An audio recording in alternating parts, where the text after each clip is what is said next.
Mon amour, je t'aime. Je t'aime. Bonjour, vous êtes dans mon endroit préféré où j'adore venir déjeuner, chez Lip, bien sûr. Un endroit mythique.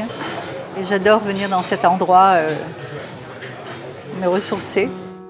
J'ai mal de ton absence. Je présente mon livre, mon nouveau livre qui s'appelle Mr. Maybe. J'ai mal de ne plus entendre ta voix. J'ai mal de ne plus me serrer dans tes bras. J'ai mal, tu manques de toi. J'ai mal de ne plus entendre tes je t'aime. Elle le regarde partir, pressant le pas pour rejoindre à l'autre extrémité sa salle d'embarquement. Ce regard affolé, la cherchant dans la foule, était l'attitude d'un homme qui a des sentiments. Elle a lu sur son visage. Il est partagé. Mais par qui? C'est là qu'est la grande énigme qu'elle ne veut pas percer par crainte de découvrir une vérité qui va sans doute lui faire très mal. Elle préfère, pour le garder le plus longtemps possible, jouer à l'autruche. Tout en sachant qu'un jour elle devra affronter cette évidence, mais elle n'est pas prête pour l'instant. Les moments d'amour avec lui sont tellement beaux, si forts, si intenses, qu'elle sera prête à payer l'addition par des larmes. Dieu que l'amour peut être ravageur, destructeur.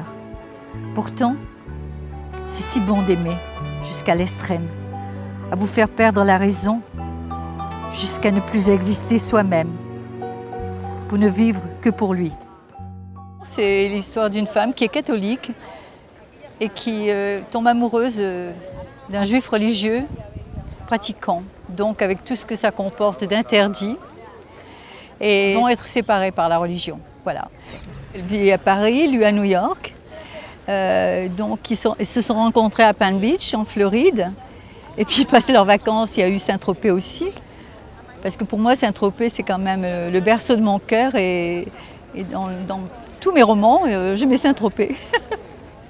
Ce livre me tient à cœur parce que ça part d'une histoire vraie. C'est pour cette raison qu'elle est très forte et assez dramatique quelque part. Très belle, mais très dramatique. Et ce livre, malheureusement, a un parcours un peu rocambolesque, très difficile, puisque il est bloqué.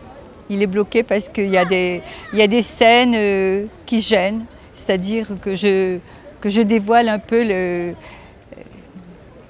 secrets de cette religion, bien que ce soit que de l'amour, mais ça gêne. J'ai eu la chance que des internautes lu mon livre et ils ont adoré, donc ils défendent. Et c'est eux, ils ont même monté un site de Mr. Maybe, ils ont débloqué ce roman, c'est eux, et je les remercie. C'est vraiment Internet, merci Internet, parce que Internet c'est le monde moderne, et donc c'est extraordinaire. Et ce livre, il plaît beaucoup. Voilà, donc je suis très touchée et merci aux internautes. Merci. C'est eux qui sauvent mon livre et sans eux, je crois qu'il ne serait pas sorti. On le commande dans les libraires, on le commande sur un site internet et ça y est, il commence à se débloquer.